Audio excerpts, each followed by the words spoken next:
These are pictures of a cat and a dog. If you're a real human, not a bot, you can tell the difference without hesitation. But how exactly do you know? And what does it mean to recognize something visually?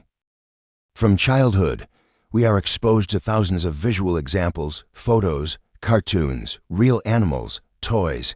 We are rarely taught exact definitions like a cat has triangular ears.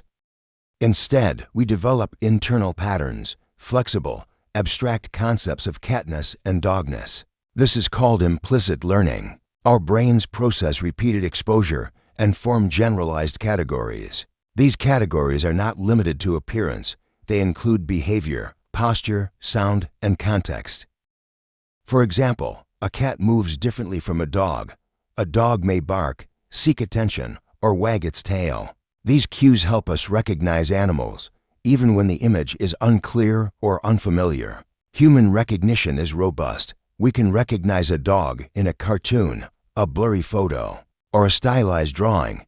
That flexibility is a key feature of human intelligence. If we recognize cats by their ears, eyes, or tails, it's natural to wonder, does AI use the same features? You might imagine that an AI has a checklist. Pointy ears? It must be a cat. Floppy ears and a long snout? Probably a dog.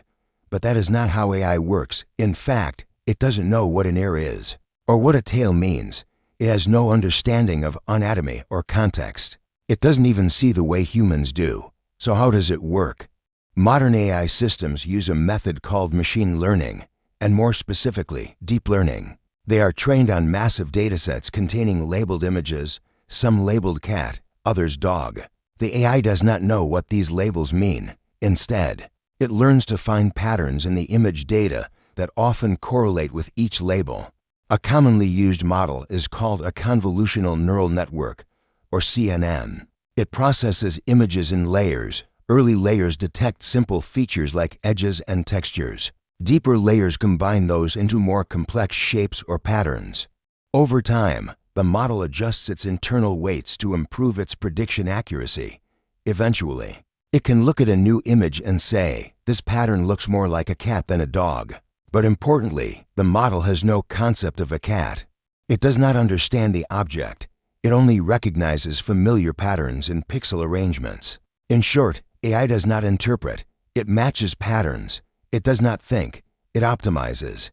There are key differences between human and AI recognition. Humans can recognize a cat in almost any form. A plush toy, a cartoon sketch, even a cat emoji. That's because we apply context, prior knowledge, and flexible reasoning. AI, on the other hand, is limited by its training data. If it has never seen a drawing of a cat, it may not recognize one. If it is trained only on close-up photos, it may struggle with faraway shots. These limitations show that current AI systems often rely on shallow statistical cues, rather than deep understanding. Recognizing cats and dogs may seem trivial, but the underlying mechanisms reflect broader challenges in AI. The same technologies used to classify animals are also used in facial recognition, medical imaging, and autonomous vehicles. Understanding their limitations helps us build more reliable and ethical systems. Human vision combines perception with reasoning. AI, so far, does not. So the next time you look at a cat, remember, you're not just seeing, you're understanding. And that is still a human advantage.